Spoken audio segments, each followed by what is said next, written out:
Dengan bacaan doa tersebut, semoga acara pada malam ini berjalan dengan lancar. Selanjutnya, pembacaan ayat suci Al-Quran yang akan dibacakan oleh saudari Boyo Dadas. Waktu dan tempat kami persilakan.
Assalamualaikum warahmatullahi wabarakatuh.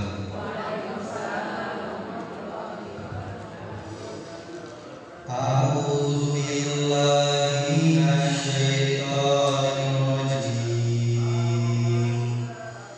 Bismillahirrahmanirrahim.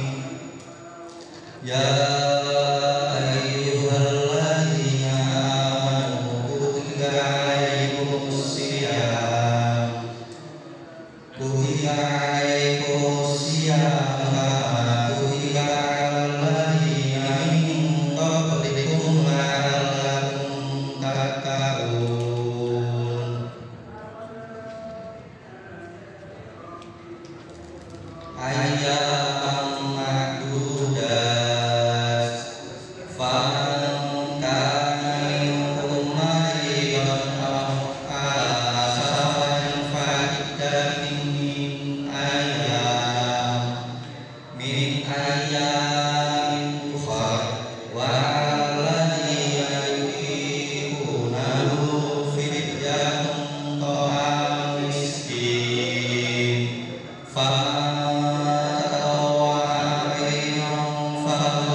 Terima kasih kami sampaikan kepada saudara Ibu Wandadais.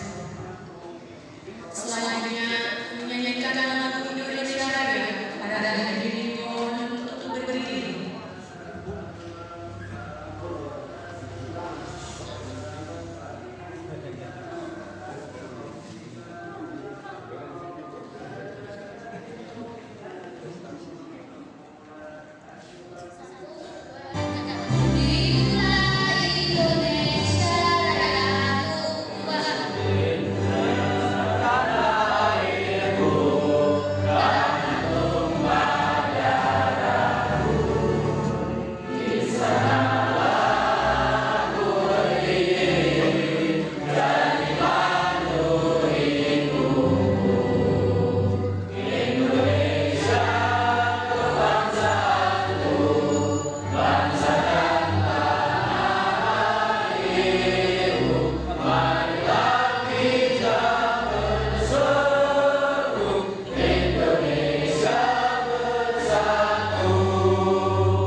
Bismillahirrahmanirrahim. Assalamualaikum warahmatullahi wabarakatuh.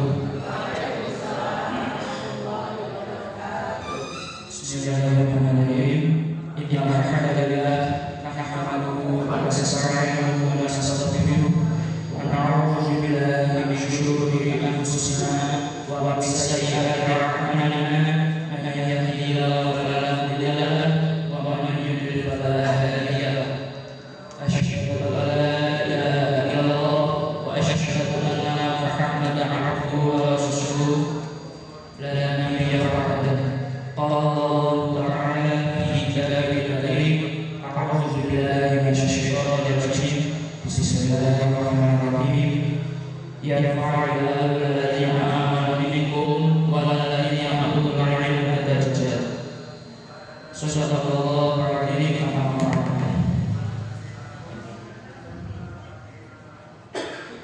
Yang pertama, yang terhormat Kepala Desa Terdekat Bapak Wahyono.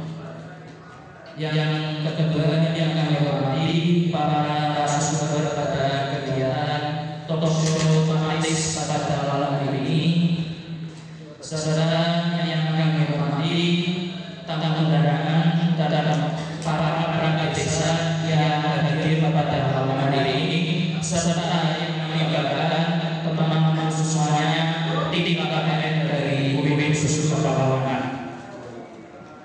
Yang pertama, marilah kita panjatkan puja dan puji syukur kepada Allah Subhanahu wa taala yang telah memberikan kepada kita nikmat sehat, nikmat iman serta nikmat takwa sehingga kita dapat kumpul pada desa terdekat yang mulia ini yang insyaallah diberkahi oleh Allah Subhanahu wa taala. Amin ya rabbal alamin.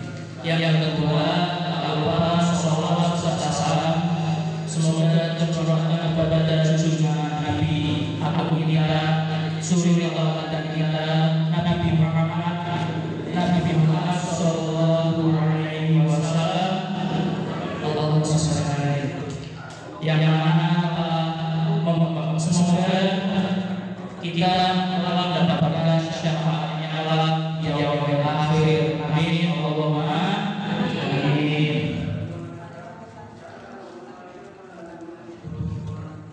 Yang ketiga,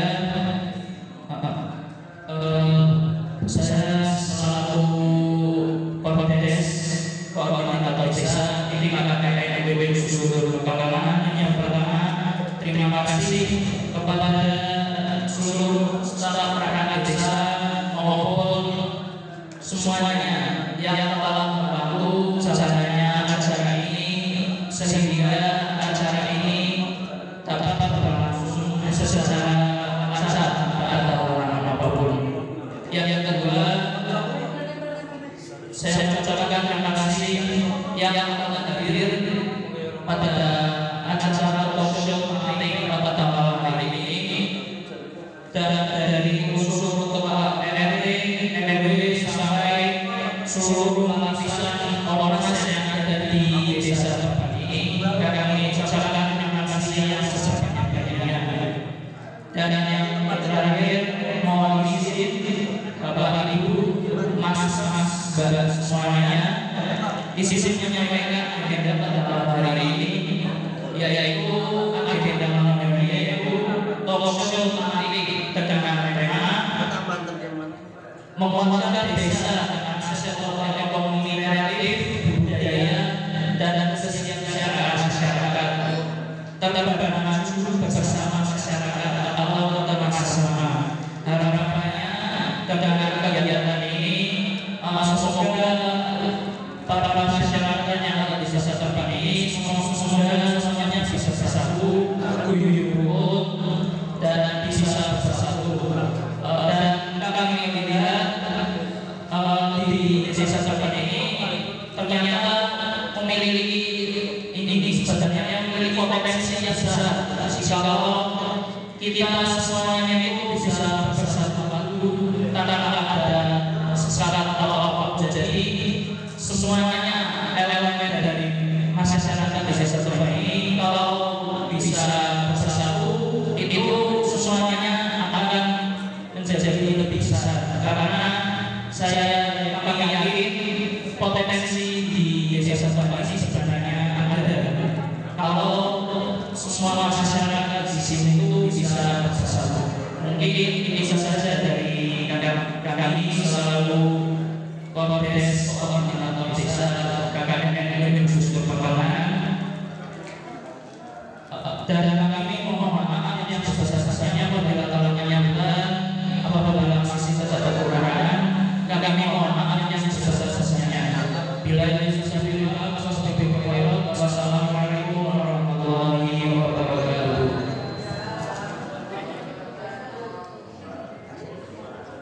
Terima kasih sambutan yang telah diberikan.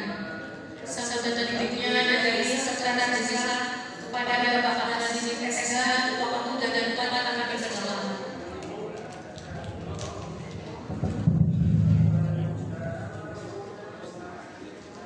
Assalamualaikum warahmatullahi wabarakatuh.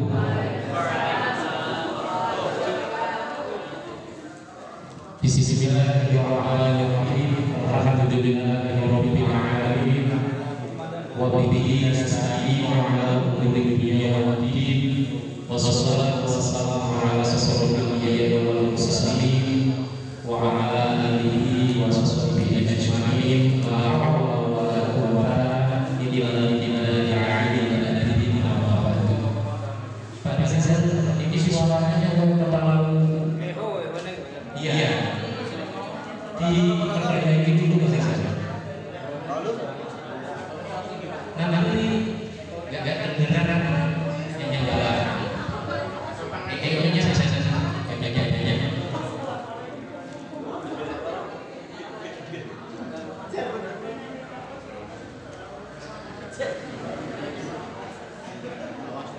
Oke, halo ya, halo, ya cukup ya, cukup Pak. Lebih jelas ya. Oke. Gimana? Kurang apa? Berdiri. Oh, dialognya sisi mana ini sih kurang kok. Cukup.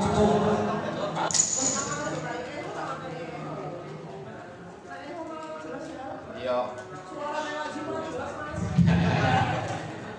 Pertama-tama, marilah kita memanjatkan puji syukur kehadirat Allah Subhanahu wa Ta'ala yang telah memberikan rahmat dan karunia-Nya sehingga pada kesempatan malam hari ini kita dapat bermuajah, berkumpul bertatap muka di aula kantor Balai Desa Teban dalam rangka kegiatan yang diselenggarakan oleh mas-mas dan mbak-mbak KKN UIN Gus Dur Pekalongan. Sholawat dan salam marilah senantiasa kita sanjungkan kehadirat Nabi besar Muhammad Sallallahu Alaihi Wasallam. Mudah-mudahan kita semua telah mendapatkan syafaatnya di dunia atau akhirah. Amin amin ya rabbal alamin. Sehat Bapak Ibu? Sudah berbuka puasa? Oh sudah. Mas-mas jangan tekan-tekan ya. Ya mas-mas dan mbak jangan tekan-tekan. Ini malamnya tidak penuh dengan ketegangan, santai saja. Ini pertemuan tidak terlalu formal, santai, tapi nanti maknanya bisa macam dengan serapi. Bapak Ibu yang kami hormati, yang terutama kami ucapkan selamat datang kepada Bapak dosen pembimbing, beliau Bapak Irfan SMH yang sudah hadir di Desa Teban. Selamat datang Pak, ahlan wa sahlan bihudurikum. Desa Teban ini desa paling utara di Kecamatan Warangasem. Kita lebih dekatnya ke Batang Pak, timbang kecamatannya Warangasem, tapi kita lebih dekat ke Batang ke Pekalongan. Desa Teban itu tergolong desa yang bisa dikatakan sedikit perkotaan, masyarakatnya heterogen, ada 3 perumahan di sini Pak, penduduknya juga bekerja, ada yang menjadi petani, buruh, swasta juga banyak, pemborong juga banyak kayaknya Pak, apalagi yang di samping jenengan Pak Lurah itu pemborong Pak. Selamat datang juga kami ucapkan kepada tokoh-tokoh pemuda ormas yang ada di Teban. Ada NU, Muslimat, Fatayat, Ansor, Ibnu IPB, Irmas, Karang Taruna, kader kesehatan, kader PKK. Ini tokoh-tokoh semua yang hadir di Pak dosen ini. Alhamdulillah bisa dipertemukan pada kesempatan malam hari ini.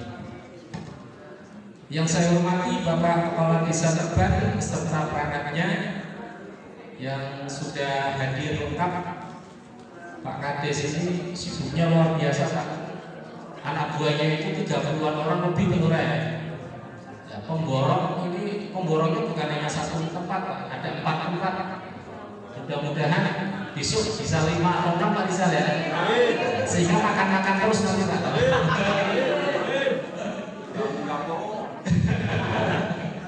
Yang saya hormati dan yang saya mintakan doa barokahnya beliau Al-Mukarram Bapak Kiai Haji Muhammad Yusuf. Beliau penasehat pengurus masjid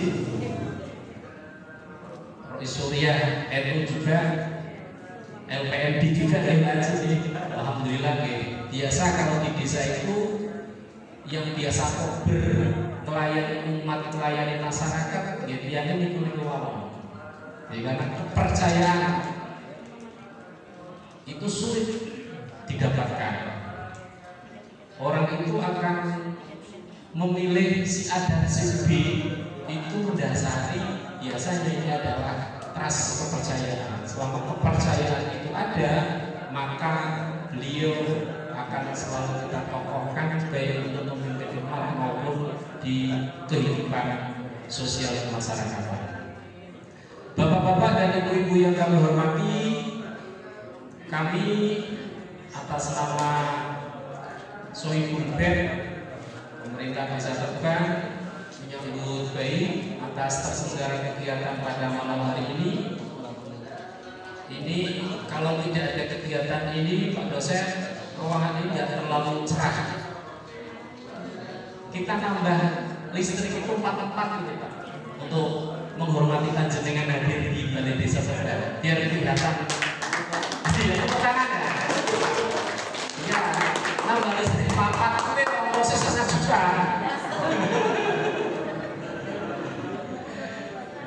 Biasanya kan remang-remang seperti di warung Sigadu itu, warung remang-remang. Tapi alhamdulillah malam hari ini kelihatan cerah karena sebagai tuan rumah kita harus bisa mempersiapkan segala sesuatunya.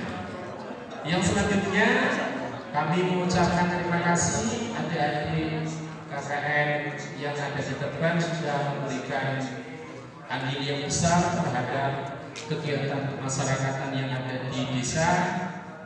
Adik-adik ini juga terjun ke lembaga-lembaga sosial masyarakat dan lembaga pendidikan baik SD, MI, PAUD, kalau Madi sama TPT kayaknya sekolahnya sudah tutup, sudah liburan ya, sehingga adik-adik dari tim KKN tidak bisa bersilaturahim di tengah-tengah madrasah diniyah dan TPG tidak terbuka ini. Tapi saya yakin kehadiran mereka di Desa Terbang sedikit banyak memberikan warna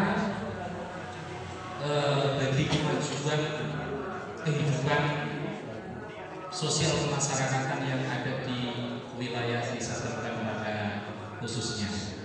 Malam hari ini mereka mengadakan kegiatan talkshow tematik ya, menguatkan desa dengan aset lokal ekonomi kreatif, budaya, dan kesiapsiagaan masyarakat.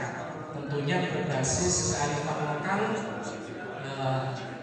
dan tujuannya itu untuk menggali kreativitas masyarakat yang tentunya itu semua akan mempunyai tujuan yaitu mensejahterakan, ada penambahan income bagi pendapatan warga masyarakat kalau itu memang betul-betul dilaksanakan secara kontinu dan berkelanjutan. Untuk itu kami atas nama pemerintah desa menyambut baik kegiatan pada malam hari ini, dan nanti kita akan mendengarkan paparan dari para narasumber yang hadir pada kesempatan malam hari ini. Ada Ibu Tajus Salimah, Kepala PAUD yang ada di Desa Terbang. Beliau juga memimpin kegiatan ekonomi kreatif ya. PAUD Terbang itu salah satu PAUD terbaik ya, di Jawa Tengah. Dari Jakarta juga sudah hadir meninjau lokasi karena memang apa yang dipersembahkan melalui kreativitas para pendidik itu mendapatkan apresiasi dari pemerintah daerah. Pernah menjuarai di tingkat kabupaten dan finalis di tingkat provinsi, dan kemarin juga dari luar negeri, dari Rusia ada mahasiswa yang studi apa namanya di PAUD Tripartito tadi.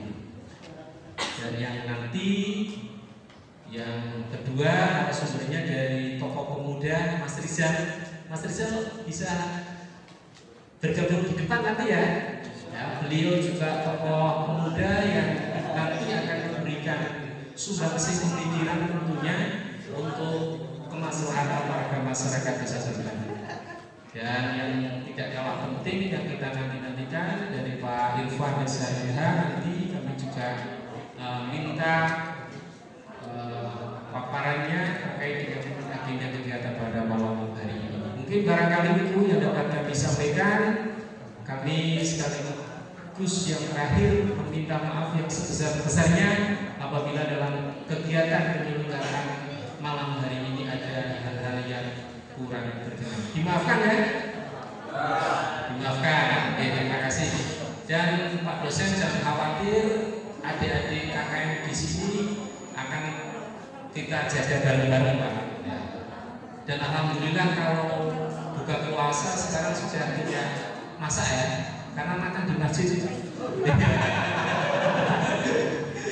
karena bukan itu ada kebiasaan, itu ada buka bersama, ngaji setelah itu buka bersama.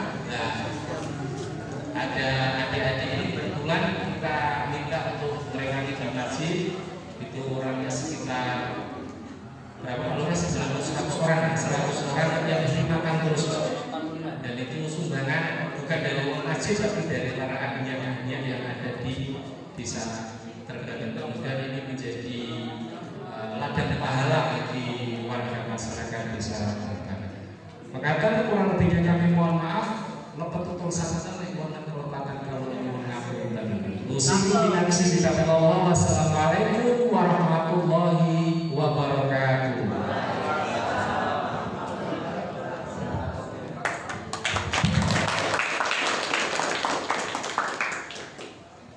Terima kasih atas sambutan yang telah diberikan. Acara yang selanjutnya sambutan dari Kepala Desa Terban, Bapak Wahyono. Waktu dan tempat kami persilakan. Assalamualaikum warahmatullahi wabarakatuh. Bismillah, alhamdulillah, wassalatu wassalamu ala rasulillah wa ala alihi wa sahbihi wa mawala, amma ba'du. Yang kami hormati Bapak Dosen Irfan SHNH, dan yang kami hormati Bapak Surya merangkap Ketua RPRD, pengurus masjid Bapak Haji Muhammad Yusuf, dan yang dihormati rekan-rekan perangkat desa, dan yang kami hormati Ketua PKK beserta pengurus dan anggota, dan yang kami hormati Ketua Fatayat Muslimat Ansor Ibnu PPNU beserta pengurus dan anggota, dan yang kami hormati adik-adik Karang Taruna, adik-adik Irmas, dan yang tidak ketinggalan Kepala PAUD Rikbatul Muhtadin beserta pendidik, dan yang kami hormati adik-adik KKN dari UIN Gusdur Pekalongan, dan para hadirin semua yang hadir pada malam hari ini. Marilah kita memanjatkan rasa syukur kehadiran Allah Subhanahu wa taala, ucapan alhamdulillah ing dalem menika kami semua masih diberikan kenikmatan nikmat iman Islam, sehingga kami bisa berkumpul atau bermujahadah di aula Balai Desa Terban dalam rangka talkshow tematik itu saya tidak tahu artinya, saya tidak kuliah, saya cuma lulusan S3 SD SMP SLB, cuma S3, jadi tidak tahu artinya apa, itu tidak tahu. Tadi sudah jelaskan Pak Tarik. Kami ucapkan terima kasih kepada adik-adik semua yang sudah menyelenggarakan acara ini. Selawat dan salam kami haturkan kepada beliau Nabi Agung Muhammad Sallallahu Alaihi Wasallam.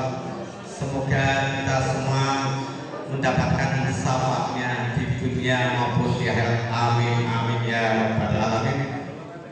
Dumata Bapak dosen dan tajus yang nanti jadi narasumber, kami terima kasih Pak atas kerawatan jenengan. Semoga ini bisa menambah pengalaman kami, warga kami yang tadinya tidak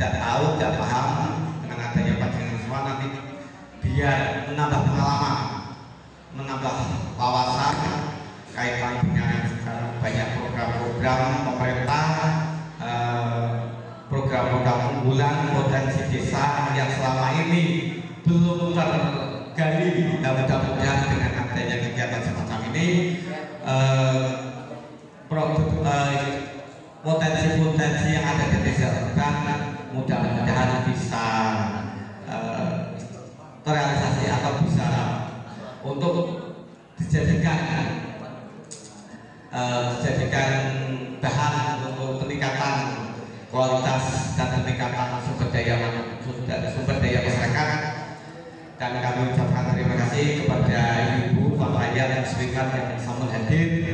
Panjenengan sudah woro-woro, panjenengan sudah capek masa, tapi panjenengan masih sudi lalu di awal balik sesi dalam rangka kegiatan tersebut. Semoga apa yang panjenengan rawi mereka menjadi pahala panjenengan di niat ibadah. Apalagi ini masih bulan puasa, niatnya silaturahmi, apa yang nanti jadi paparan Bapak Ibu untuk bisa menambah wawasan kami, pengalaman kami.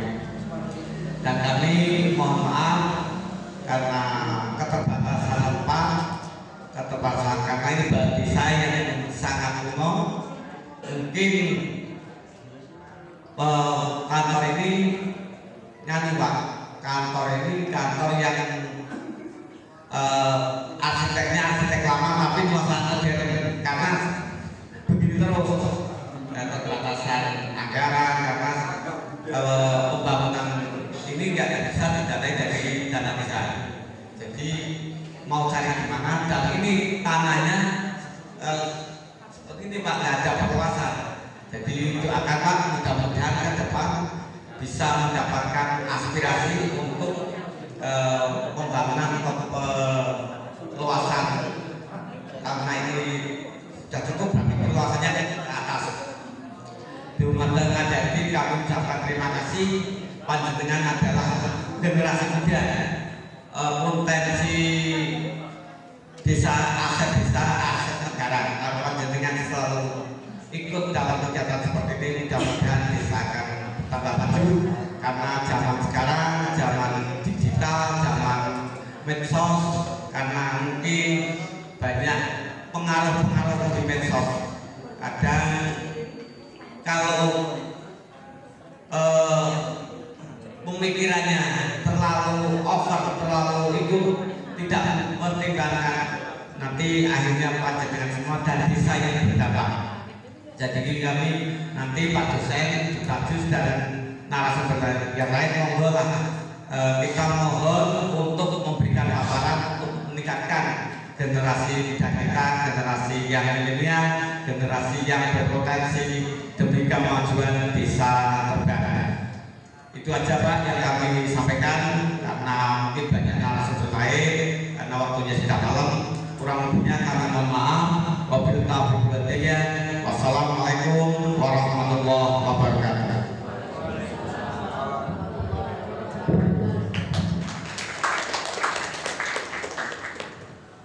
Terima kasih sambutan yang telah diberikan. Acara selanjutnya yaitu doa yang dipimpin oleh Haji Yusuf. Kepadanya kami persilakan.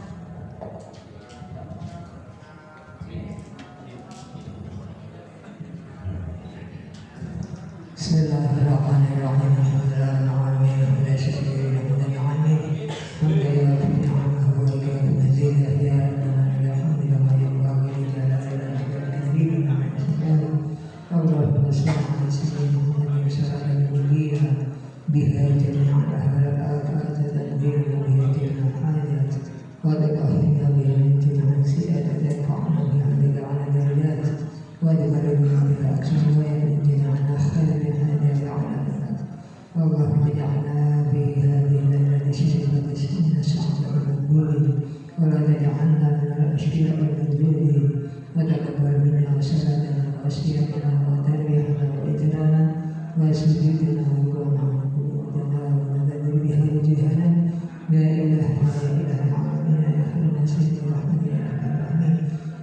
Allah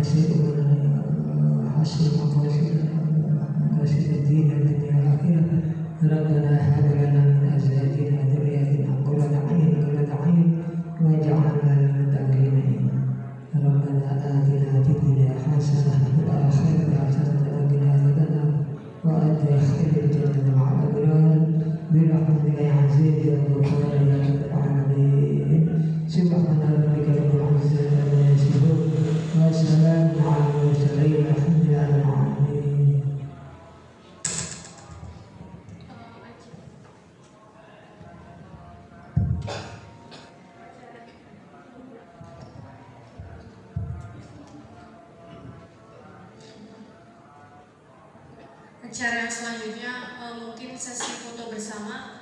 Bapak Ibu silakan maju ke depan, bisa berdiri.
Acara yang selanjutnya adalah yaitu talk show yang bertema menguatkan desa dengan aset lokal, ekonomi kreatif, budaya, dan kesiapsiagaan masyarakat. Mulai dari sini saya selaku MC pamit undur diri. Selebihnya saya serahkan kepada moderator. Kepada moderator, waktu dipersilakan.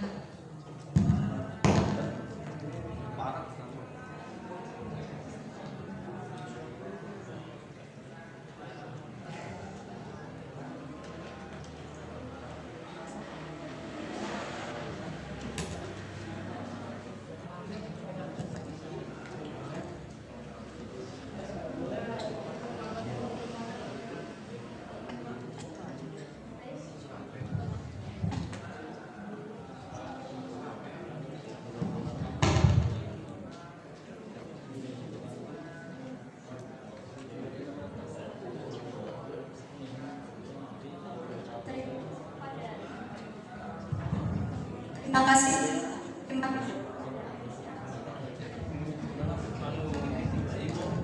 Baik, terima kasih kepada MC atas waktu yang telah diberi.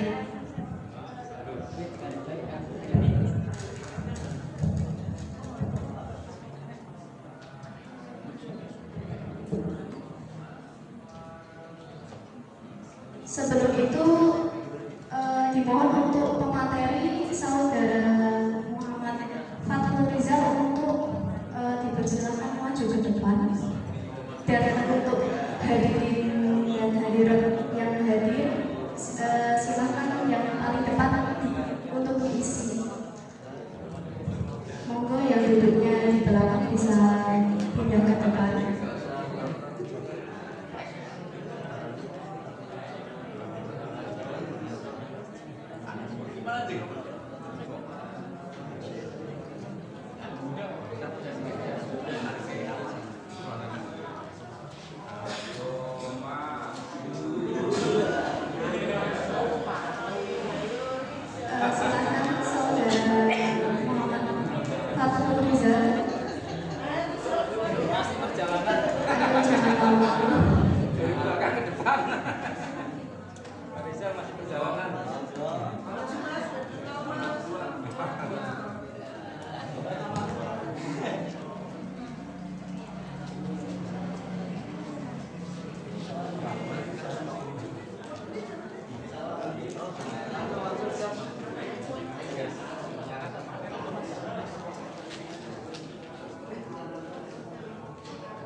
di belakang? Alhamdulillah. Di malam ke-15 Ramadan ini berarti sudah masuk ke setengah perjalanan bulan puasa. Saya selaku perwakilan dan juga moderator mengucapkan terima kasih banyak sudah menyempatkan waktunya untuk datang di acara talk show pada malam hari ini. Perkenalkan, saya Kalimatul Ulia yang insya Allah akan memandu jalannya acara talk show pada hari ini dengan tema menguatkan desa dengan aset lokal, ekonomi kreatif, budaya, dan kesiapsiagaan masyarakat. Mari kita berikan tepuk tangan yang meriah untuk semua yang telah hadir dalam acara hari ini. Terima kasih. Sebelum memasuki acara talk show, izinkan saya membuka dengan sebuah pemikiran bahwa desa Tegal ini memiliki potensi yang luar biasa untuk berkembang. Tidak hanya berkembang tapi bisa maju sangat besar, terlebih dengan letak geografisnya yang sangat presisi dan sangat strategis. Namun tantangannya adalah bagaimana kita dapat mengoptimalkan aset lokal yang kita miliki, baik dari segi ekonomi kreatif, segi budaya, maupun dari segi kesiapsiagaan masyarakat terkait bencana alam. Melalui moto Tegal Maju Bersama Masyarakat, kita berharap bahwa perkembangan desa dapat melibatkan seluruh elemen dalam masyarakat. Jadi tidak hanya dari pemerintah desa yang terlibat, tetapi juga melibatkan kaula-kaula muda, ibu-ibu, bapak-bapak, dan seluruh warga desa yang menjadi penggerak utama untuk kemajuan desa. Dan untuk membahas hal ini lebih lanjut, kita telah mengundang para narasumber yang sangat kompeten di bidangnya. Yang pertama mari kita sambut terlebih dahulu Ibu Siti Tazus Salimah, SAG, SPD, beliau sebagai pegiat ekonomi kreatif di Desa Tegal. Mari berikan tepuk tangan yang sangat meriah untuk beliau.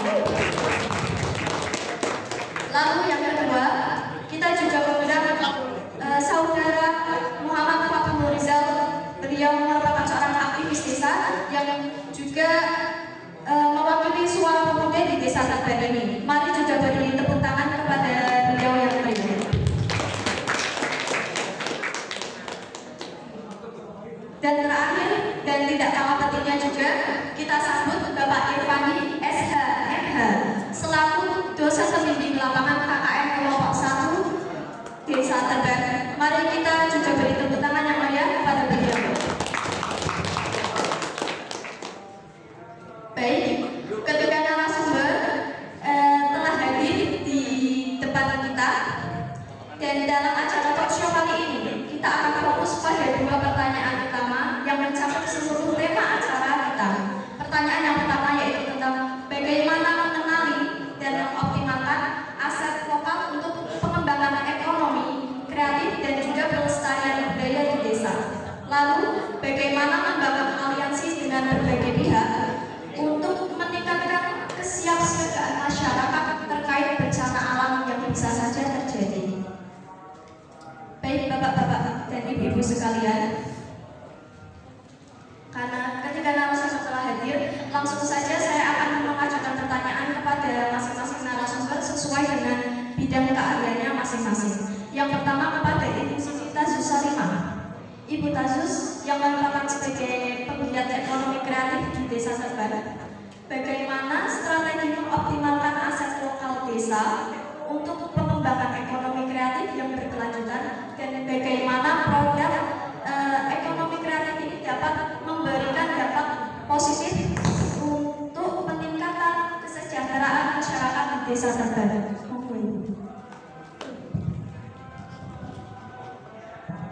Assalamualaikum warahmatullahi wabarakatuh. Terima kasih sebelumnya.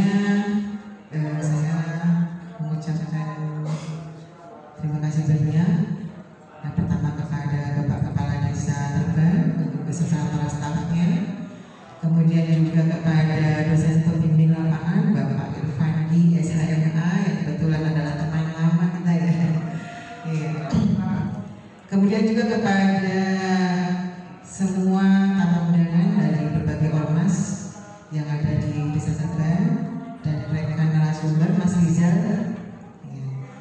juga kepada adik-adik dari UIN Gus Dur Pekalongan. Ini sebetulnya saya merasa ditembak ya, untung saya tidak dapat tempat. Karena untuk duduk di sini saya merasa belum pantas ya. Ilmu saya belum seberapa ya, karena di sini juga banyak para pemuda yang mumpuni ya, yang memiliki potensi luar biasa. Sebelumnya mungkin saya memperkenalkan diri dulu. Nama saya Tazu Salima. Kebetulan saya bukan asli orang Batak ya. Saya pendatang dari Bandung. Nah di sini saya hanya sedikit mengubah pemikiran saya mengenai ekonomi kreatif. Sebetulnya kalau melihat judulnya, waktu saya disodori talkshow ini saya agak bingung antara ekonomi kreatif, budaya, dan kesiapsiagaan masyarakat ya. Saya agak bingung di situ. Barusan Pak dosennya juga menyampaikan sama. Saya memilihnya lebih ke ekonomi kreatifnya ya.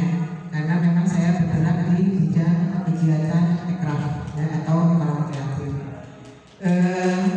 Untuk Kabupaten Bangka ya, kegiatan ekonomi kreatif itu ada di bawah naungan Dispatpora Kabupaten Bangka ya, yang kantornya terletak sebelah musola di kantor Kabupaten Bangka. Nah, bagi teman-teman semua ya, semua yang hadir di ruangan ini, semua orang itu bisa menjadi pelaku ekonomi kreatif ya. Karena apa? Ekonomi kreatif itu sebetulnya menggali potensi diri kita sendiri ya. Jadi kalau ada yang berkata saya tidak punya modal, itu sebuah hal yang sangat bullshit ya, omong kosong. Karena ekonomi kreatif itu bisa kita ciptakan ya, walaupun dengan modal barang bekas. Nah kebetulan untuk kegiatan ekonomi kreatif yang ada di Desa Serban ini beberapa kali meraih juara ya, di tingkat kabupaten baik di tingkat provinsi ya. Dan alhamdulillah juga untuk produk-produk ekonomi kreatif di bawah naungan Aulia Nabila Craft dan untuk pewarnaan kain dengan merek Stasis Ecoprint ya, itu sudah menjadi salah satu produk kebanggaan Kabupaten Bangka. Di sini saya ingin sedikit memberikan pengalaman saya ya, bukan memberikan wawasan. Saya ingin memberikan pengalaman saya selama saya terjun sebagai pelaku ekonomi kreatif ya, yang diawali dari kegiatan parenting di lembaga PAUD. Ya. Mungkin di sini ada salah satu beberapa ya yang pernah menyekolahkan putra putrinya di PAUD. Nah, dari hasil karya para wali murid ya, karena dalam kegiatan pembelajaran itu salah satunya kita harus menerapkan kegiatan parenting ya, kegiatan yang melibatkan antara wali murid, pendidik dan anak didik ya.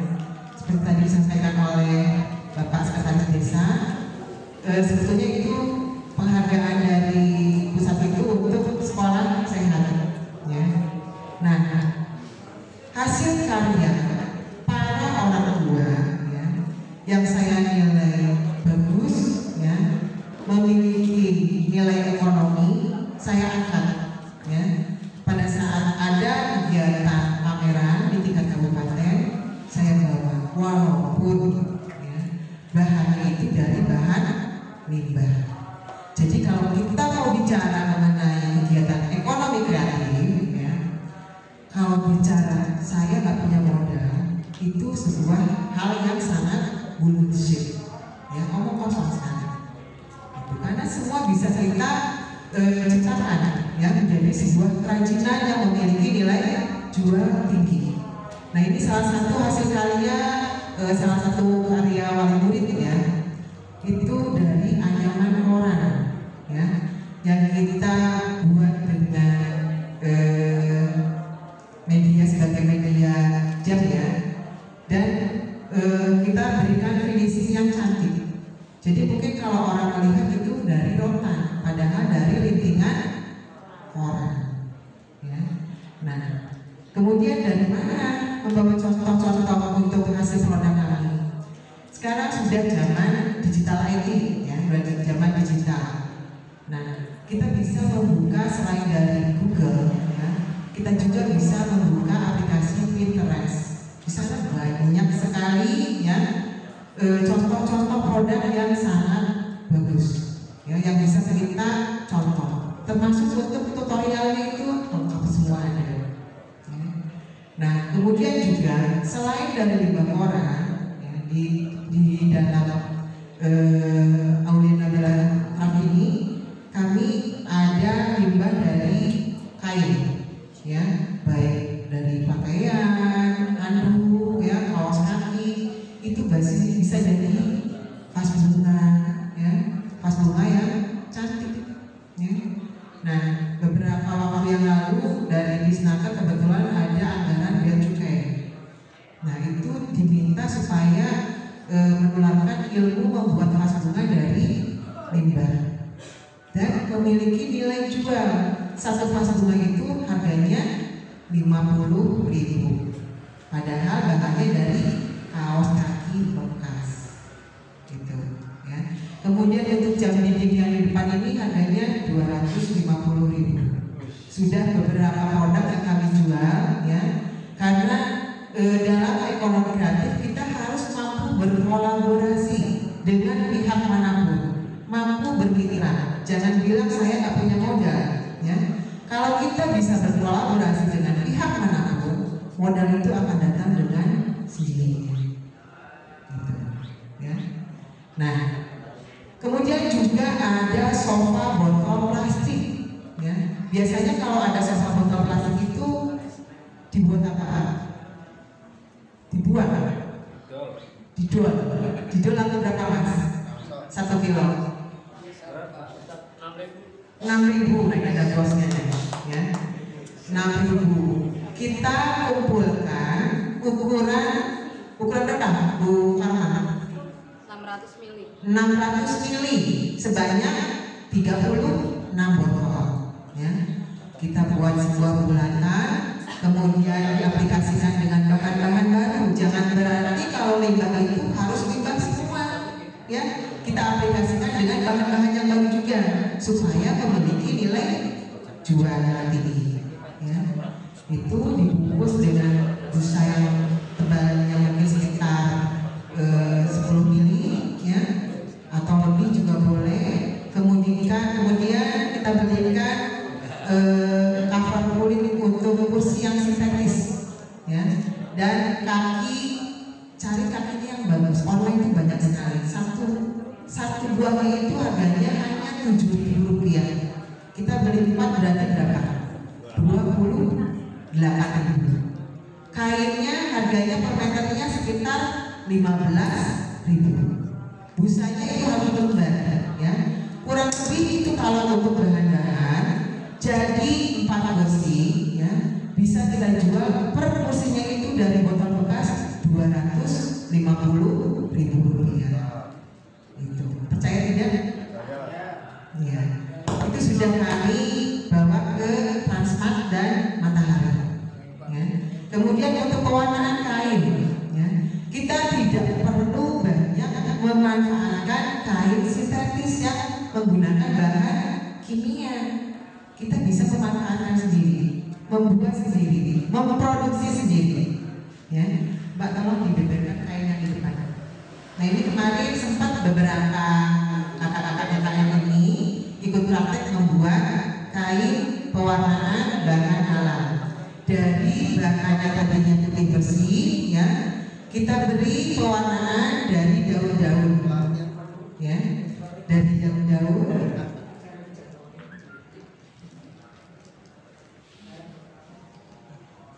Maka kedua Pak Haji, ya, dari daun-daun yang ada di sekitar kita, ya. Mungkin salah satu putra dari tokoh desa Bapak Ridho Mahfud, ya, putrinya, salah satu putrinya itu menjadi duta genre.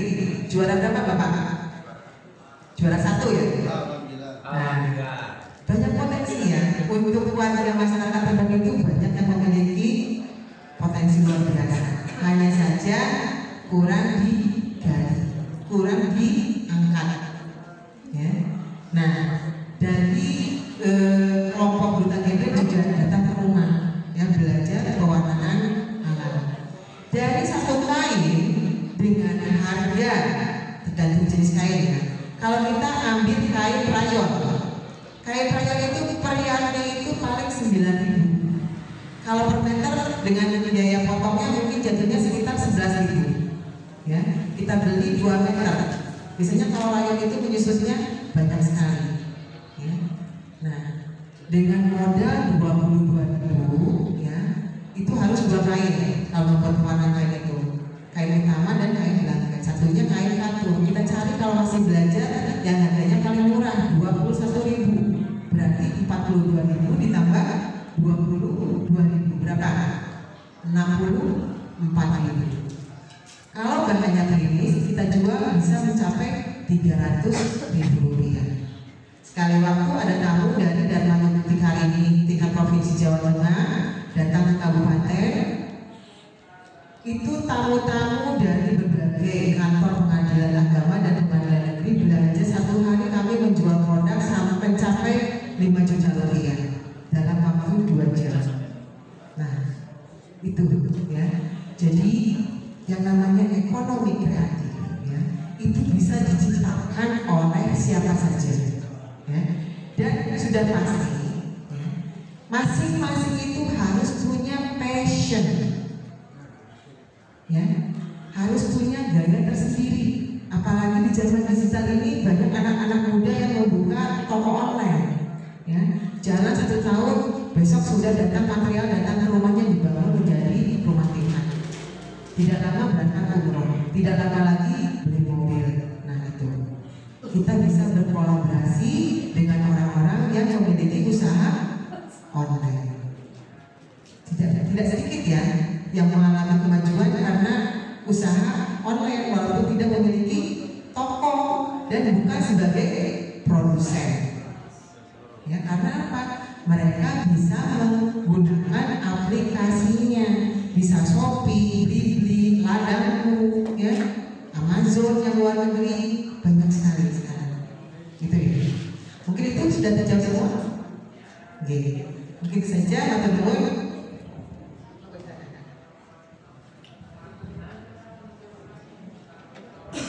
Baik, terima kasih kepada Ibu Tasus yang telah berbagi ilmunya yang sangat berharga di sini. Saya akan meng-highlight sedikit yang telah disampaikan oleh Ibu Tasus bahwa ekonomi kreatif itu harus dimulai dari diri sendiri terlebih dahulu, karena yang namanya kreatif itu tidak ada tiruan atau berasal dari ide kita sendiri. Selain itu, ekonomi kreatif itu tidak bermodal, semuanya bisa menjadi barang yang berharga, barang yang bisa dijual dan mempunyai daya jual yang tinggi. Selain itu,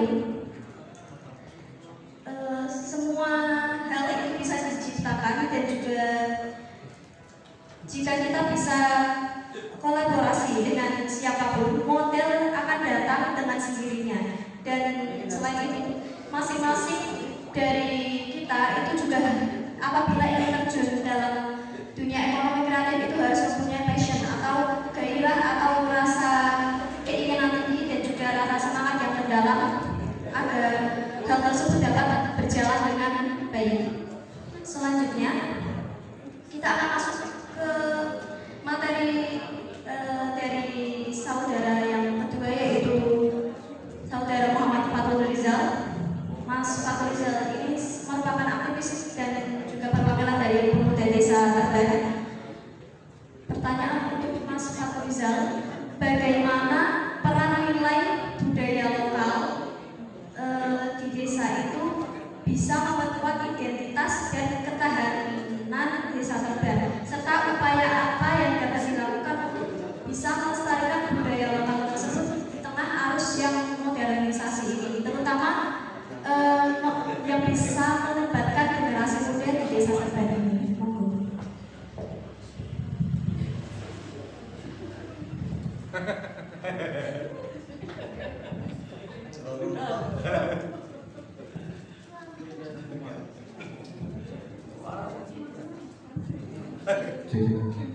Assalamualaikum warahmatullahi wabarakatuh.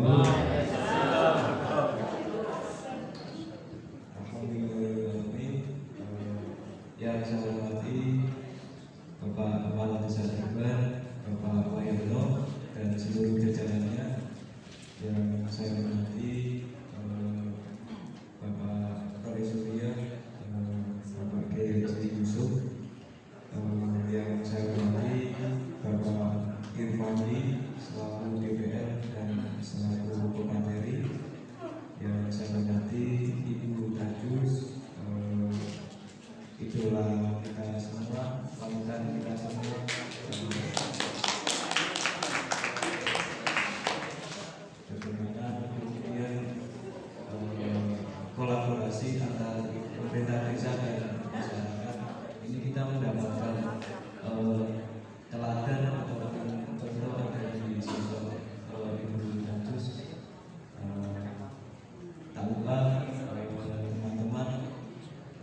tidak bisa saya sebutkan satu-satu.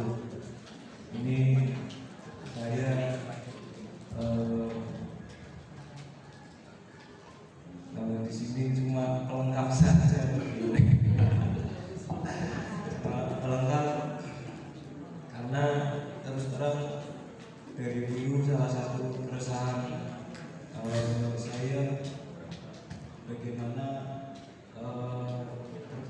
sebagai masyarakat yang heterogen itu kata Pak Cari yang dari keanekaragaman, karena kita tahu ya Terban sebagai masyarakat urban karena dekat dengan Pantura, pesisir, tipikal masyarakat urban itu cepat sekali berubah. Cuaca sangat cepat sekali berubah, baik itu secara kultur, tradisi maupun kebudayaan. Itu masyarakat urban itu sangat cepat dalam perubahan kebudayaannya, sangat cepat. Kemudian sebelum tadi kita menjawab pertanyaan bagaimana kemudian kearifan lokal wisdom yang ada di desa Terban ini kemudian bisa menjawab tantangan globalisasi, arus informasi, arus budaya. Ternyata budaya Korea sudah masuk ke desa Terban dengan banyak pemuda yang nonton drakor. Itu salah satu contoh urbanisasi budaya. Kemudian kalau tadi kita secara ekonomi kreatif, ternyata dengan adanya budaya drama Korea masuk ke Indonesia, ternyata ada makanan-makanan dari Korea, ada lifestyle gaya hidup anak-anak perempuan dengan standar kecantikan putih. Itu kan bagian daripada budaya luar masuk ke kita. Bagaimana budaya dan ekonomi itu saling mempengaruhi. Contoh dulu ketika tahun abad 14-an, ketika bangsa Eropa datang ke sini, bangsa Eropa itu kan memakai pakaian formal, celana, jas, itu sebagai simbol kemajuan peradaban. Kemudian itu dilawan dengan bangsa pribumi dengan memakai sarung. Jadi sarung sebagai bentuk perlawanan budaya yang ada di Nusantara pada saat itu, sehingga muncul ekonomi baru. Nah, sampai hari ini kan masih bisa kita rasakan, ada yang jualan sarung, ada yang memakai sarung itu. Kemudian kebudayaan nggak bisa lepas daripada sejarah. Sehingga kalau kita bertanya bagaimana kebudayaan di desa kita dengan kearifan lokal kita, kita tidak bisa mengerti budaya kita dengan kita tidak mengerti sejarah yang ada di desa kita. Akan tapi itu terlalu jauh karena takso saya hanya ingin membawakan visi kebudayaan menuju Indonesia Emas 2045. Artinya desa Mowocoro, negara Mowototo. Desa Mowocoro artinya desa itu ada istiadat, ada tradisi, ada kultur. Kemudian negara Mowototo, negara ada aturan, ada hukum, ada undang-undang. Sehingga kita sebagai masyarakat, sebagai warga negara yang baik, di hadapan negara kita belajar menjadi warga negara yang taat. Kemudian kita kembali ke desa, ya kita harus belajar mengikuti tradisi yang ada di desa. Karena mulai melunturnya tradisi itu artinya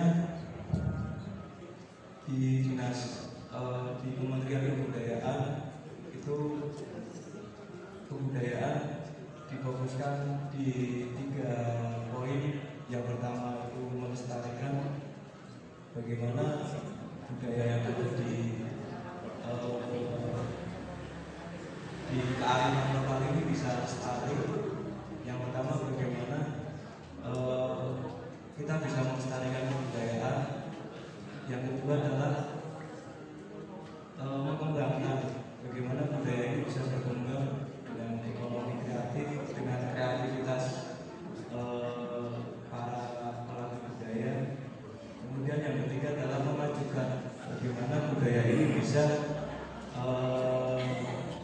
bergerak maju untuk kemudian menuju visi besar pemerintah, visi besar bangsa kita, yaitu menuju Indonesia Emas 2045. Kemudian tantangan-tantangan yang kita hadapi cukup banyak, sehingga budaya yang sudah ada mari kita lestarikan bersama.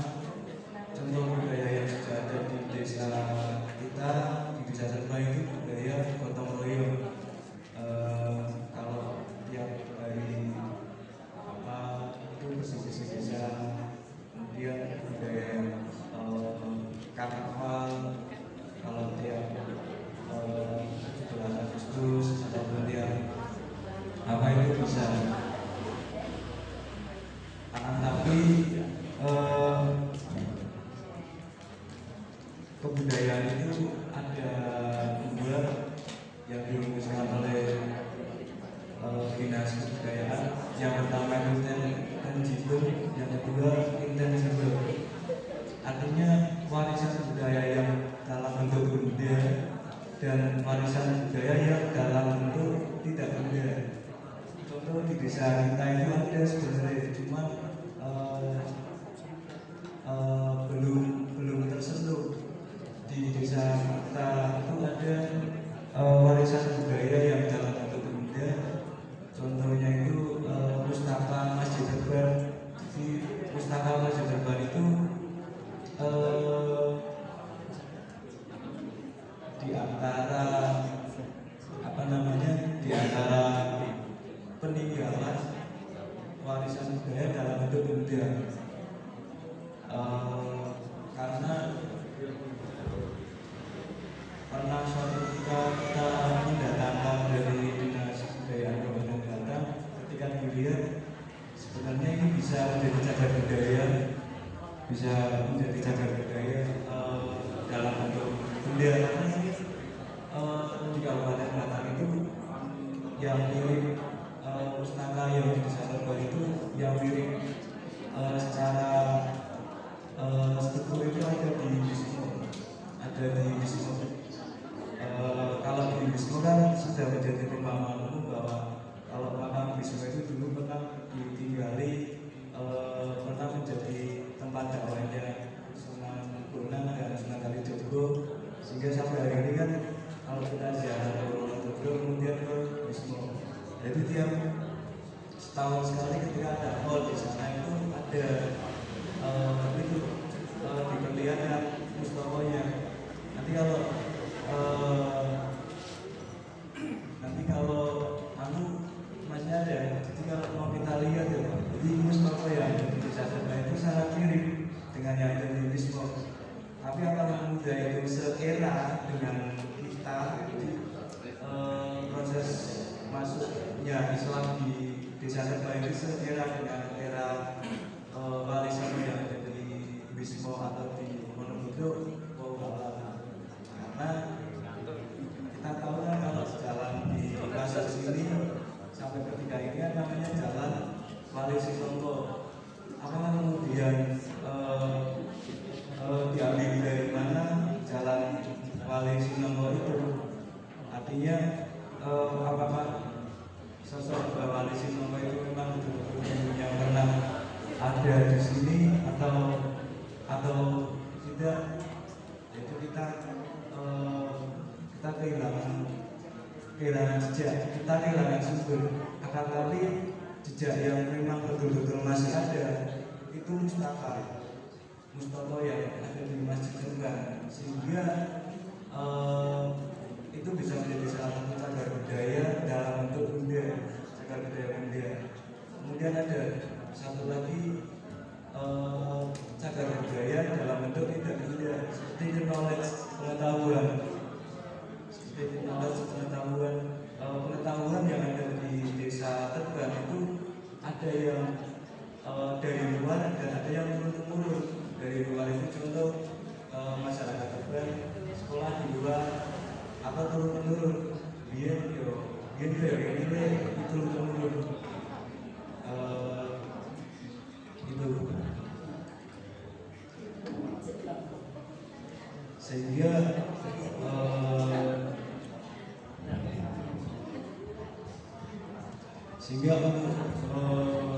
penguatan aset lokal yang ada di desa Teban ini, bagaimana kita bisa menggali sedalam mungkin, bagaimana kita bisa mencari sebanyak mungkin nilai-nilai aset-aset yang ada di desa kita ini, kemudian kita bisa melestarikan, kemudian bisa melanjutkan, bisa melestarikan, bisa mengembangkan, dan bisa memajukan untuk menuju kehidupan yang bahagia. Karena inti daripada kebudayaan adalah kebahagiaan.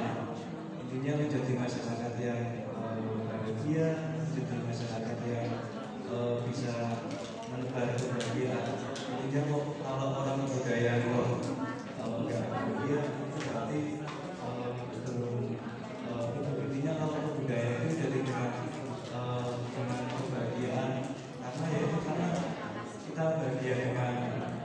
kita bahagia dengan kumpul-kumpul, akhirnya budaya ini kumpul seperti itu. Baik. Terima kasih kepada Saudara Rizal yang telah memaparkan perspektifnya. Saya sedikit meng-highlight apa yang sudah disampaikan oleh beliau, bahwa permasalahan di desa Teban itu penuh dengan keanekaragaman.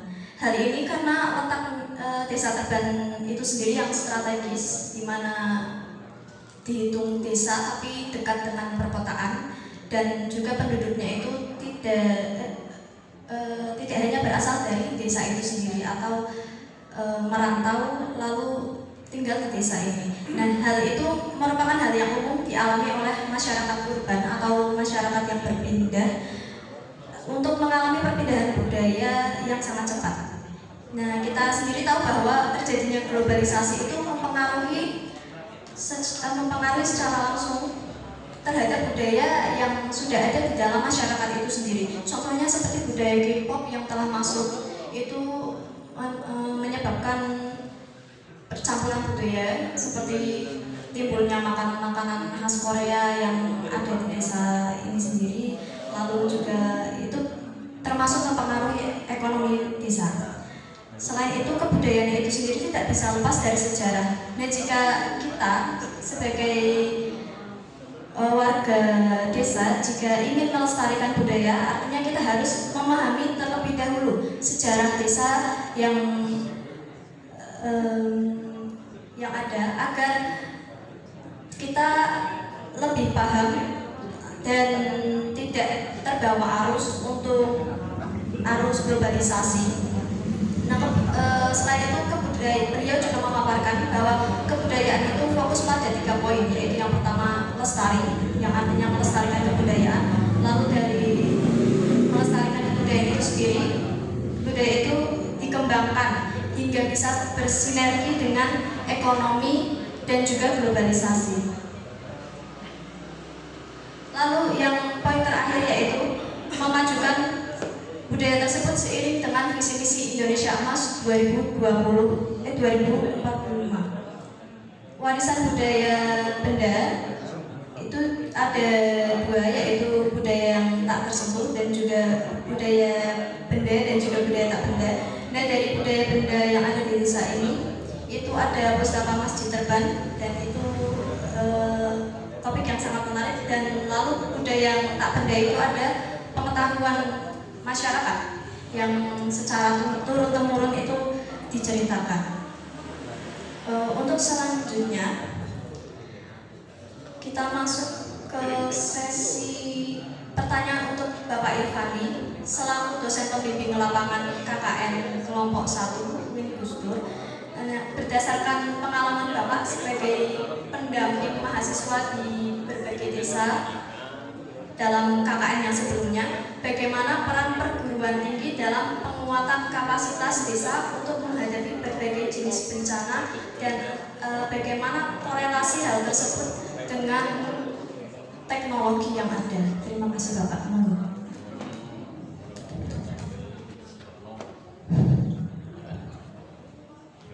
Assalamualaikum warahmatullahi wabarakatuh.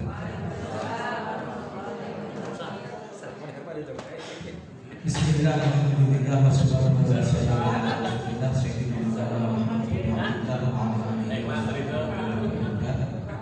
yang kami hormati Bapak Kepala Desa Pak Wahyono yang sudah berkenan untuk memfasilitasi penyelenggaraan acara pada malam hari ini. Saya selaku dosen pembimbing lapangan bagi teman-teman adik-adik KKN mengucapkan kula nuwun assalamualaikum atas sakit sowan di desa Tegan yang kami hormati para tokoh masyarakat, Pak Yusuf yang sudah mundur dulu, yang kami hormati Ibu Darsus Salimah, beliau teman lama saya ya. Tapi yo sampai sekarang masih teman dia. Jadi bukan teman lama ya, teman saya gitu aja ya. Teman lama dan selamanya kan. Alhamdulillahirobbilalamin. Mas Rizal ini juga teman saya di kampus ya. Dan juga yang kami banggakan para perwakilan dari lembaga desa, baik dari ormas, dari organisasi dan perwakilan apa saja, saya tidak bisa sebutkan satu persatu yang sudah berkenan menemani adik-adik kita yang sedang KKN di desa Tegan.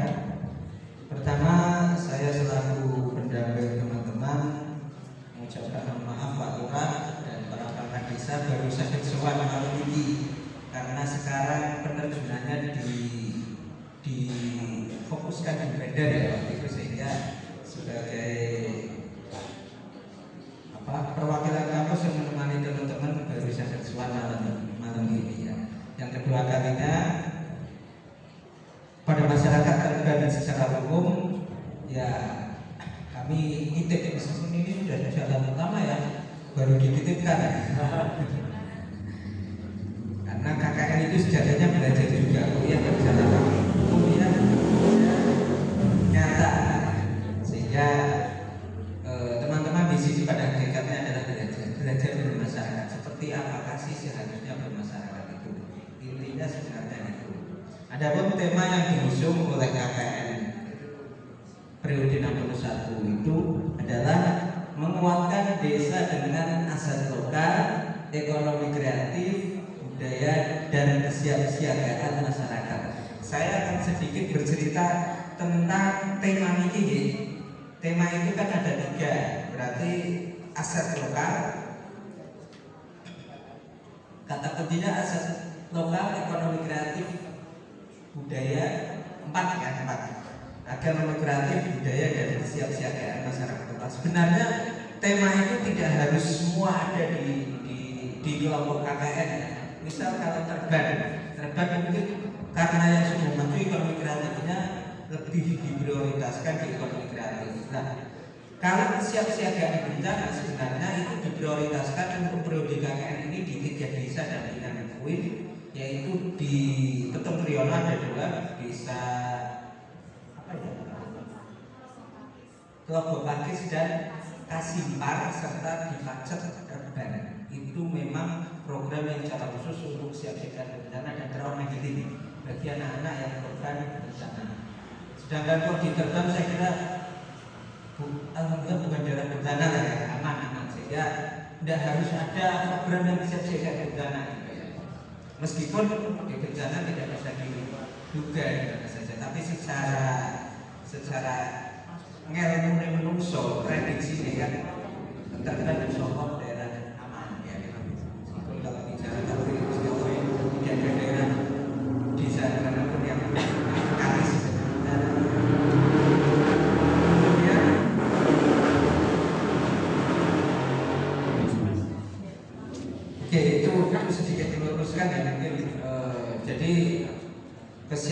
bencana itu diprioritaskan di desa, di 3 desa ya, bukan untuk desa-desa bawah. Nah,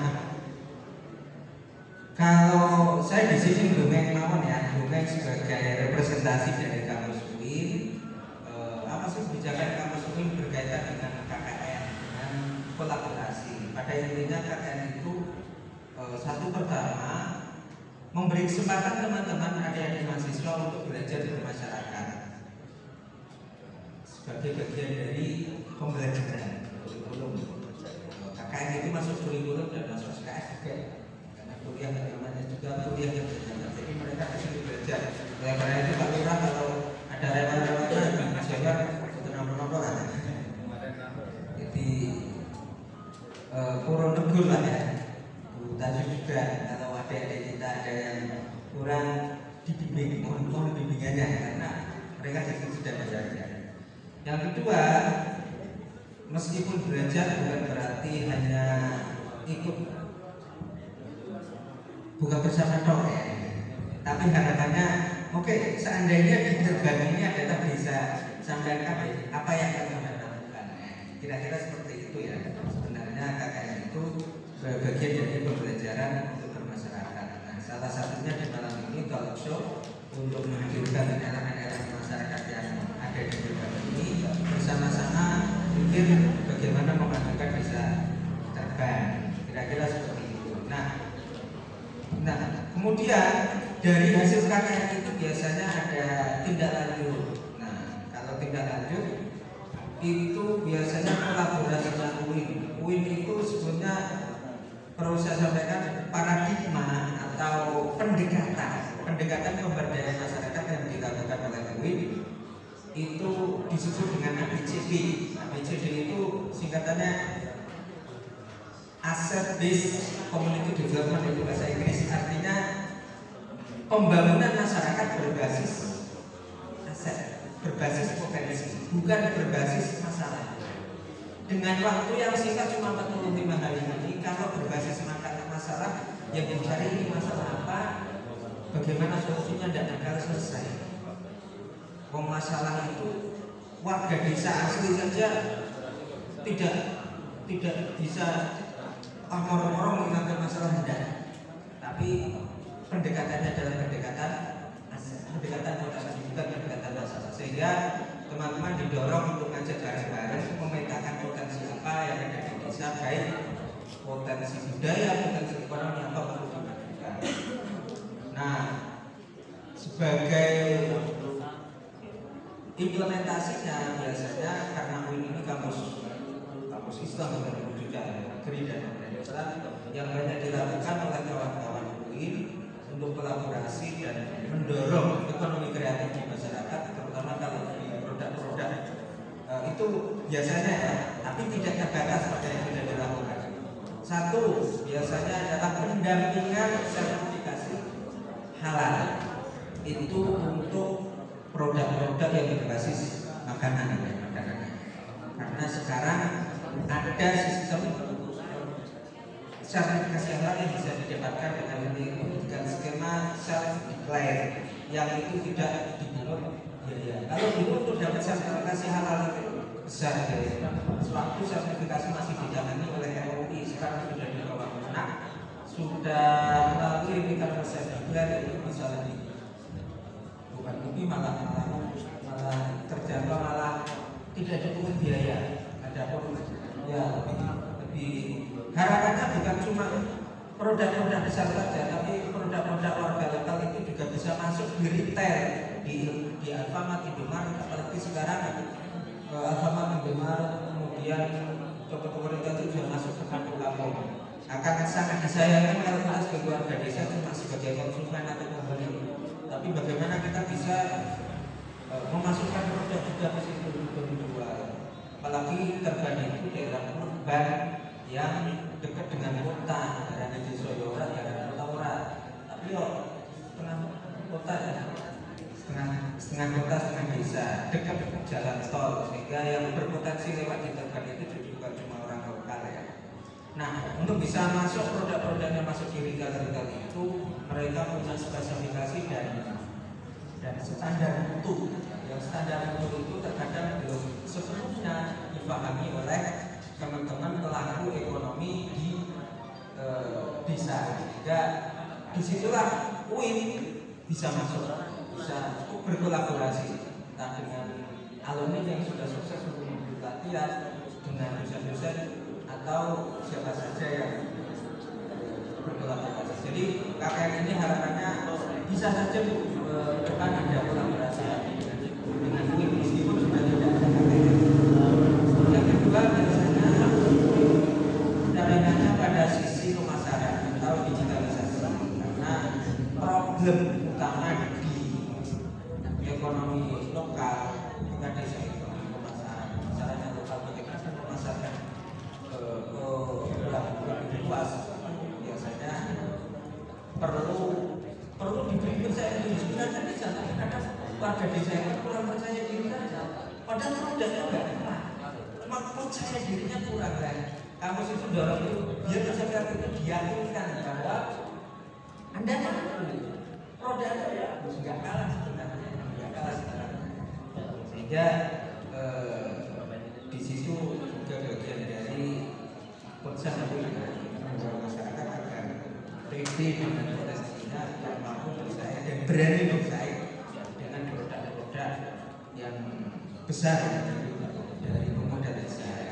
Saya kira itu ya orientasi KKN dan pemberdayaan dan potensi kolaborasi kampus dengan desa-desa yang sekarang ditempati KKN baik di Beban maupun di desa-desa yang lain.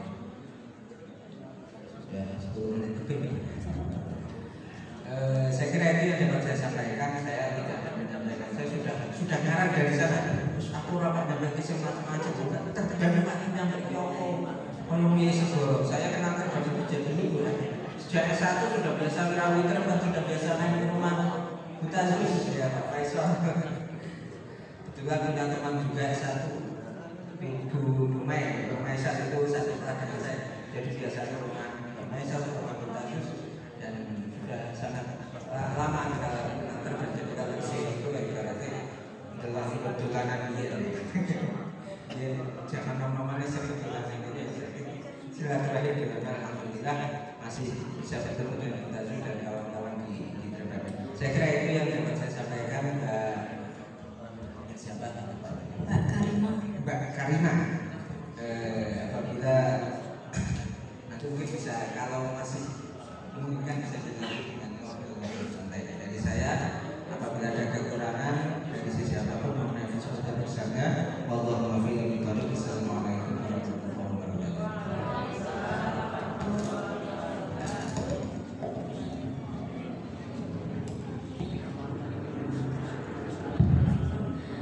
Baik, terima kasih kepada Pak Irfandi yang sudah berbagi ilmunya di sini. Saya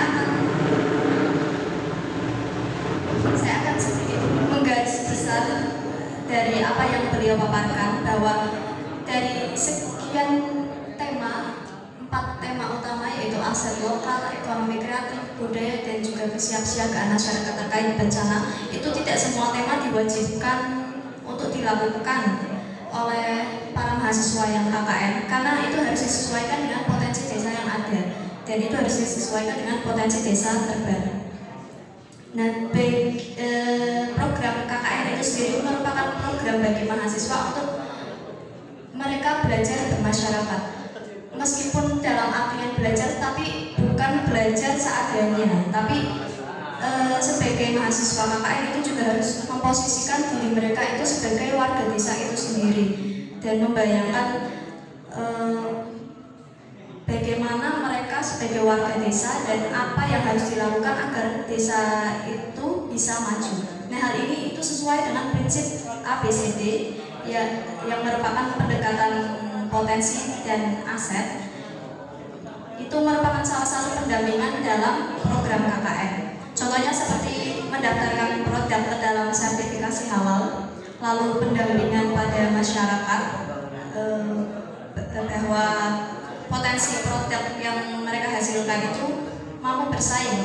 Artinya agar pendampingan ini bisa membuat masyarakat itu berani bersaing, berani mengeluarkan produknya keluar agar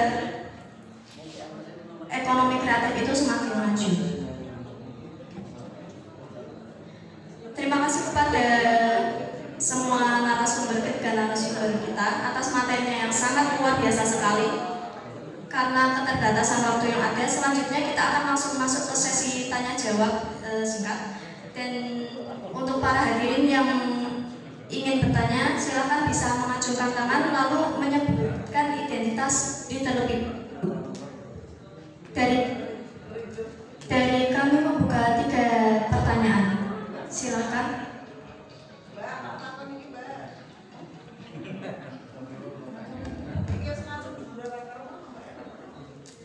Monggo Ibu.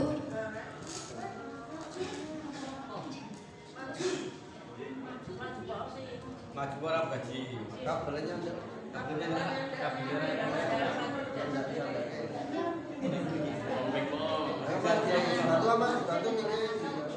orang tua loh.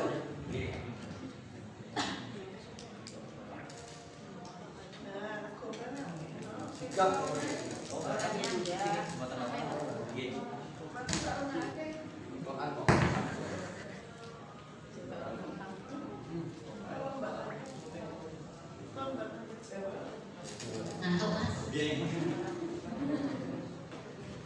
Assalamualaikum warahmatullahi wabarakatuh. Waalaikumsalam. Terima kasih atas waktunya. Di sini saya akan apa ya, bertanya tapi susah pengungkapannya. Terima kasih. Yang pertama terkait dengan ekonomi kreatif yang mana tadi dipaparkan oleh Ibu Bagus. Saya sangat tertarik.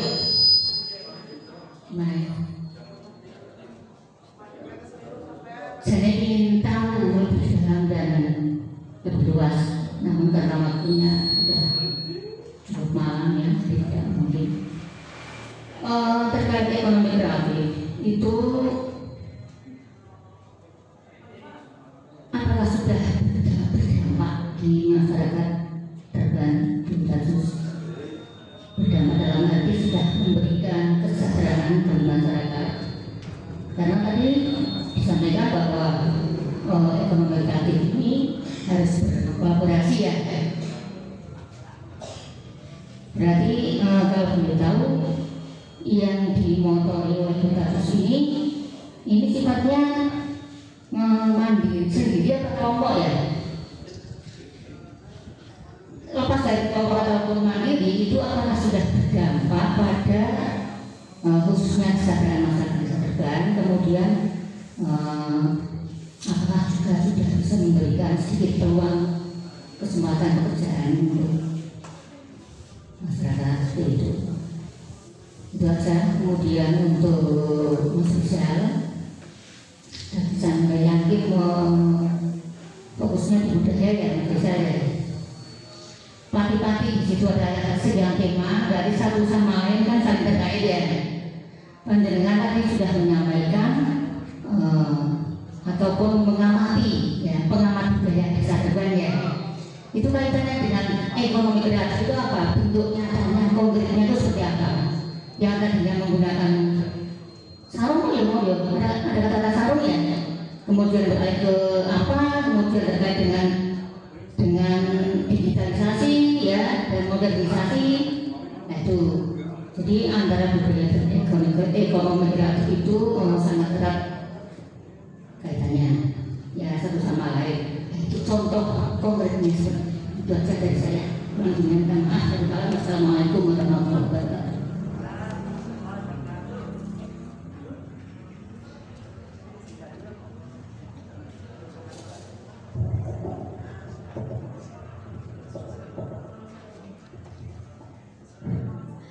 Baik, terima kasih Bu.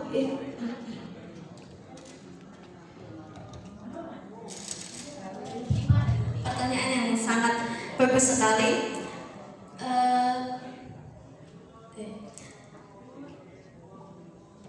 Silakan untuk Bu Tasus untuk bisa menjawab pertanyaan tersebut. Monggo. Ya, terima kasih atas pertanyaannya. Yang perlu kita pahami mengenali terlebih dahulu mengenai apa itu ekonomi kreatif. Ya.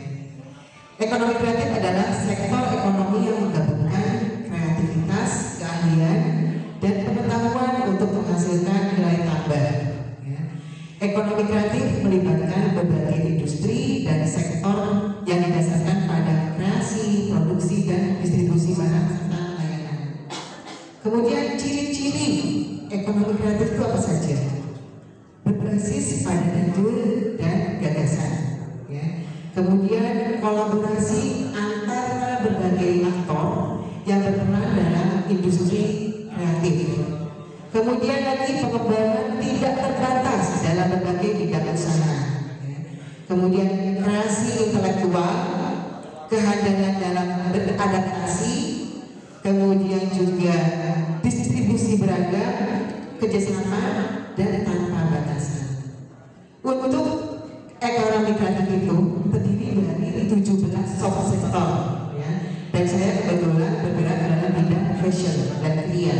Fashion itu bisa di dalamnya itu ada pakaian, sepatu, perhiasan. Kemudian kria adalah salah satunya ini anyaman orang, kemudian vas bunga berbahan limbah kain. Kemudian tadi pertanyaannya apakah sudah berdampak kepada masyarakat? Sekarang tinggal kita kembalikan ke masing-masing individual. Apakah masing-masing individual ingin menggali masing-masing potensinya atau tidak? Kita tidak bisa untuk menerapkan ekonomi kreatif pada semua orang karena dari dirinya sendiri itu tidak terpanggil untuk menggali potensinya sendiri. Itu. Ya. Kalau mengenai apakah sudah mensejahterakan masyarakat, nah kita kembalikan juga siapa yang mau terlibat di dalamnya sudah pasti akan mendapatkan keuntungan. Itu, ya. Biasanya kita dalam kegiatan ekonomi kreatif, ya, dimanapun berada, itu kalau misalkan kita kerjasama itu ada konsinyasi, ya, antara 15% sampai 20%. Kemudian untuk penjualannya, distribusi penjualannya kemana? Kita bisa berkolaborasi dengan pihak-pihak luar. Seperti yang tadi disampaikan oleh Bapak Irfandi itu, kita bisa ke Alfamart, ke Indomaret, atau mungkin yang senang jalan-jalan ke Pekalongan, ada yang namanya toko Palmes, toko oleh-oleh, pernah dengar? Nah, di sana juga bisa dititipkan. Kemudian juga ke Simbang itu khusus untuk produk kuliner. Ya. Sedangkan kalau untuk produk saya, ini kria dan fashion, saya lempar kalau ada kegiatan pameran nasional di Inangkat atau ke Festival Payung Indonesia. Nah, kebetulan sudah beberapa sekolah, ya, yang datang ke tempat saya. Kemarin terakhir dari SMP 5 Batam sebanyak 200 anak, ya. Yang mudah-mudahan ke depan Bapak Kepala Desa bisa menyediakan tempat untuk tempat pelatihan, ya, tidak hanya dari saya saja, semua potensi pemuda-pemuda yang ada di Desa Tegal ini bisa memunculkan ide-ide atau potensi-potensinya. Ya. Jadi jangan ketergantungan pada orang lain. Kita yang harus menggali potensi diri kita sendiri. Gitu ya. Cukup bukan sih? Cukup ya. Untuk Mas Rizal.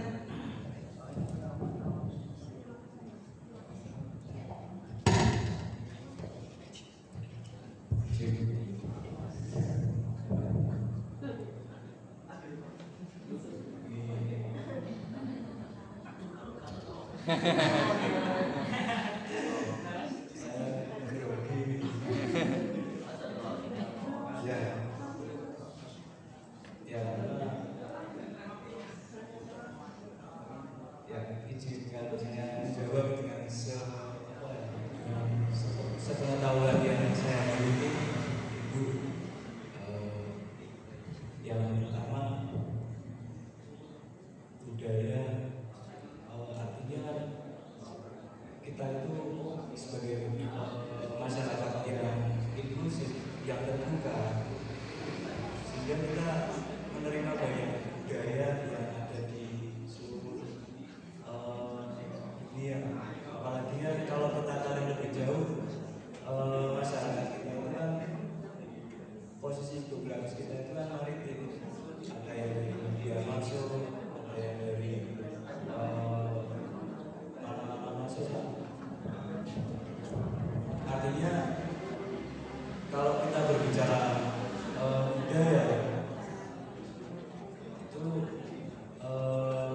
contoh yang sudah ada itu ada di, kalau di Wanganas itu dulu ada di Masin, di desa Masin itu ada sentra kulit. Mungkin di tahun 2000-an itu kebudayaan merajin sabuk dari kulit itu perluasan ekonominya itu hampir skala nasional. Ada sampai Jawa Timur, sampai Jakarta, Tanah Abang dan seterusnya dan seterusnya. Artinya budaya sebagai resource, sebagai sumber daya untuk nilai tambah di ekonomi kreatif. Karena masyarakat masih itu kreatif, kemudian lambat laun paling belum juga, kemudian lambat laun menurun itu di Masin itu menurun sentra pengrajin kulit itu karena tidak ada regenerasi. Nah, kemudian tumbuh sentra yang ada di Sijono, Lubuk Amba. Ini ada yang naik, ada yang turun. Kemudian di Kalibelut, sentra Serambi Kalibelut muncul dari kebudayaan, tumbuh nilai ekonomi. Akan tapi yang perlu kita garis bawahi adalah apa? Yang namanya budaya itu kita bisa menerima budaya dari manapun. Artinya budaya itu sifatnya itu nggak bisa benar-benar asli. Contoh batik yang selama ini kita kenal sebagai budaya warisan Indonesia, kalau kita runut dari akar sejarah, batik itu datanya dari India. Kemudian sarung itu dari India. Artinya budaya itu mengalami berkembang seiring berkembangnya pola hidup manusianya itu sendiri. Bisa jadi terbang di kemudian hari di sektor itu utama kita dan pemerintah desa dan siapapun itu kemudian bisa menemukan sentra apa ini terbang ini, entahlah sentra apa, sehingga dalam rangka menuju apa ya, menuju kemapanan. Jadi terbang menuju kemapanan untuk ekonomi yang seperti apa yang bisa memberikan nilai manfaat sebesar-besarnya kepada masyarakat desa. Sehingga ini dibutuhkan dukungan semua pihak ya, tentunya nggak bisa berjalan sendiri. Dibutuhkan dukungan, kepercayaan dari semua pihak itu kemudian yang kita tahu lah dari ini juga ekonomi itu bicaranya di ulang. Jadi dulu itu kan kalau ekonomi kan bisa dilihat di pasar Karangasem, di pasar Batang dan seterusnya. Itu kita bisa melihat ekonomi di situ ada. Tapi sekarang kalau kita mau melihat ekonomi itu di Lazada itu di depan rumah terbang itu. Nah, jadi kita nggak melihat transaksinya, kita nggak melihat ramainya pasar, tapi kita bisa melihat distribusi barangnya banyak. Ini apa ini? Ini ekonomi baru. Ini ekonomi yang baru. Saya sebagai anak muda juga bingung. Maksudnya bingung itu apakah kita sudah siap untuk mengikuti arus ekonomi yang seperti ini. Jadi di antara itulah di antara